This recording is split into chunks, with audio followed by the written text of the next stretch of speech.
우리가 사랑했던 그 빛나는 빨간 불빛을 기억하십니까? 길을 걷다 그 불빛을 발견하면 마치 고대 유물을 발견한 탐험가처럼 가슴이 뛰었죠. 핫 나우. 지금 막 튀겨낸 따뜻하고 녹아내리는 설탕 폭탄. 오리지널 글레이즈드. 그것은 단순한 도넛이 아니었습니다. 일종의 종교였고 달콤한 환각이었죠.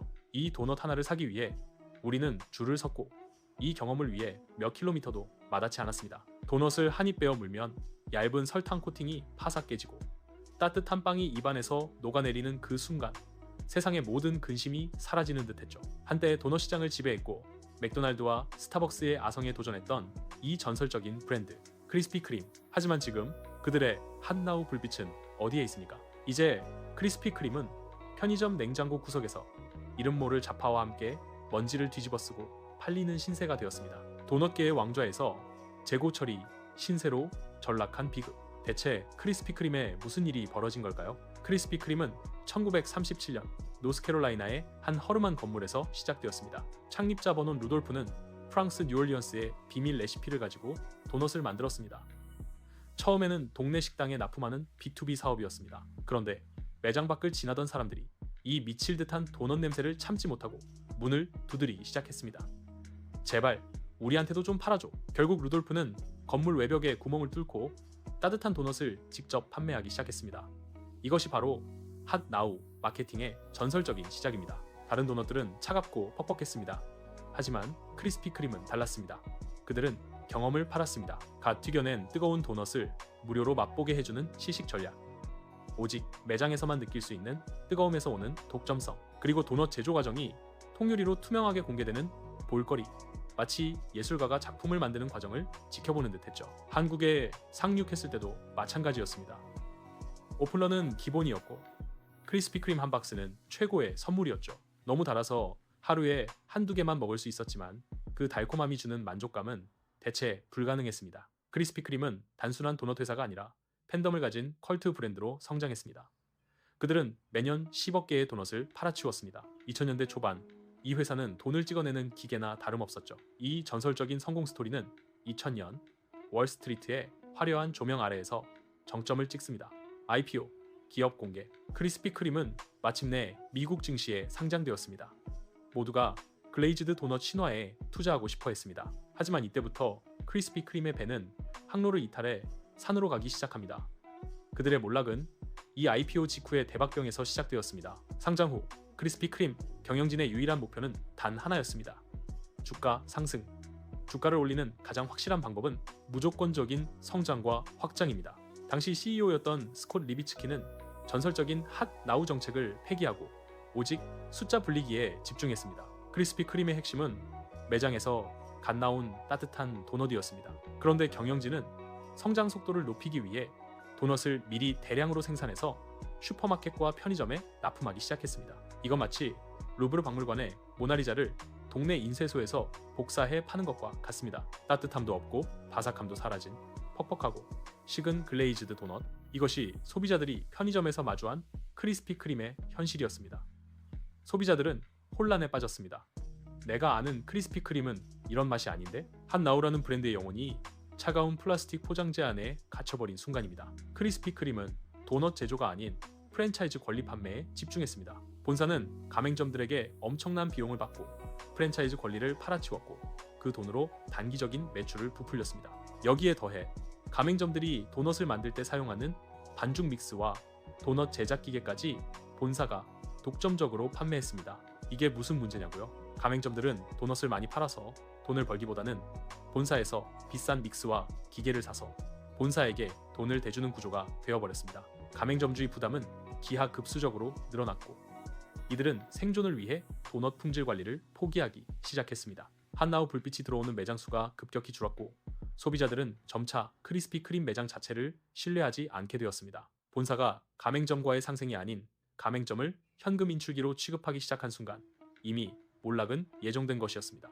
2003년 월스트리트 저널은 이 문제를 지적하며 크리스피 크림은 도넛을 파는 회사가 아니라 프랜차이즈 권리를 팔고 믹스를 파는 부동산, 장비 회사가 되었다고 비판했습니다. 그들은 자신들의 핵심 자산인 맛있는 도넛을 잊어버렸고 오직 서류상의 숫자에만 집착했습니다. 탐욕으로 내부가 골마 들어가는 동안 외부 시장은 혁명적으로 변하고 있었습니다. 2000년대 중반은 전 세계적으로 웰빙 트렌드가 최고조에 달했던 시기입니다. 사람들은 흰쌀밥 대신 현미밥을 찾았고 설탕과 트랜스 지방에 대한 경각심이 극에 달했습니다. 이때 크리스피 크림의 오리지널 글레이즈드 도넛은 영양학적으로 최악의 범죄자였습니다. 단맛이 곧 죄악시되던 시대에 크리스피 크림의 극단적인 설탕 폭격은 시대착오적이었습니다. 심지어 던킨 도너츠는 기민하게 대응했습니다. 던킨은 더 이상 도넛에만 집중하지 않았습니다. 그들은 슬로건을 바꿨습니다. 도넛을 빼고 던킨만 남겼습니다. 그리고 커피와 가볍게 먹을 수 있는 아침 메뉴, 베이글 등에 집중했습니다. 던킨은 아침 출근길에 가볍게 들르는 커피 전문점으로 포지셔닝했습니다. 반면 크리스피 크림은 여전히 끈적거리는 설탕에 매달렸습니다. 그들은 시장의 변화를 무시했습니다. 크리스피 크림이 내놓은 건강 메뉴는 글레이즈드 도넛의 설탕을 조금 덜 바른 도넛. 소비자들은 비웃었습니다. 마약 사범에게 코카인을 조금 덜 주는 것과 뭐가 다른가? 게다가 강력한 경쟁자가 등장했습니다. 스타벅스. 스타벅스는 도넛보다 고급스러운 베이커리 아이템, 그리고 제3의 공간이라는 아늑하고 세련된 카페 문화를 제공했습니다. 크리스피 크림 매장은 여전히 공장 같은 느낌을 줬습니다.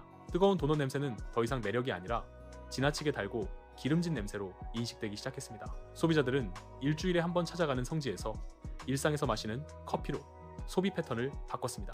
크리스피 크림은 시장의 흐름을 읽지 못했고 그들의 브랜드 이미지는 급속도로 낡고 건강에 나쁜 구시대의 유물로 전락했습니다. 내부적인 탐욕과 외부적인 시장 실패가 맞물리자 골맞던 상처는 결국 터져버립니다. 2004년 크리스피 크림의 회계 관행에 대한 의혹이 제기되었습니다. 그들은 재무 상태를 좋게 보이게 하기 위해 채널 스토핑이라는 회계 조작을 자행했습니다. 채널 스토핑이란 본사가 가맹점들에게 재고를 강매하여 당장에 매출을 부풀리는 행위입니다. 가맹점들은 팔리지도 않을 믹스와 기계를 본사로부터 억지로 떠안았고 이 재고는 결국 가맹점의 창고에서 썩어갔습니다. 이 회계 부정 스캔들이 터지자 상황은 걷잡을 수 없이 악화되었습니다. 미국 증권거래위원회의 조사가 시작되었고 경영진은 줄줄이 사임했습니다. 2004년 초 40달러를 호가하던 크리스피 크림의 주가는 순식간에 1달러대까지 폭락했습니다. 주식 투자자들은 분노했고 크리스피 크림은 순식간에 월스트리트의 웃음거리가 되었습니다. 결국 이 회사는 뉴욕 증권거래소에서 상장 폐지되는 굴욕을 맛보았습니다. 2005년 창업 70년 만에 크리스피 크림은 파산 직전의 상태에 놓였습니다. 그들의 이름 앞에 붙었던 전설, 신화라는 수식어는 사라지고 탐욕, 회계 사기, 실패한 프랜차이즈라는 꼬리표만 남았습니다. 새로운 경영진이 들어섰지만 이미 잃어버린 한나우의 정체성을 되찾기란 불가능했습니다. 가맹점주들은 본사에 대한 신뢰를 완전히 잃었고 소비자들은 이미 크리스피 크림 대신 스타벅스나 독립 베이커리로 발길을 돌린 상태였죠. 결국 2016년 크리스피 크림은 JAB 홀딩스라는 투자 회사에 헐값에 인수됩니다. 더 이상 독립적인 글레이즈드 신화가 아니었습니다. 이후 JAB의 관리 아래 크리스피 크림은 안정화를 시도하고 다시 상장을 추진하기도 했지만 그들의 브랜드 파워는 예전 같지 않습니다. 지금도 크리스피 크림은 전 세계에 매장을 운영하고 있지만 그들의 위상은 예전과 완전히 다릅니다. 이제 그들은 한나우를 기다리는 특별한 도넛이 아니라 가끔 생각나는 옛날 스타일의 매우 달콤한 도넛, 그 이상도 이하도 아닙니다. 그들의 가장 큰 적은 시장 변화나 경쟁자가 아니라 그들 스스로 과거의 영광을 지우고 독점적 경험을 파괴해버린 탐욕이었습니다. 크리스피 크림의 몰락 스토리는 우리에게 중요한 교훈을 남깁니다. 그들은 완벽한 제품과 완벽한 마케팅을 가지고 있었습니다. 갓 만든 따뜻함이라는 대체 불가능한 핵심 가치. 하지만 그들은 성장의 유혹을 뿌리치지 못했습니다.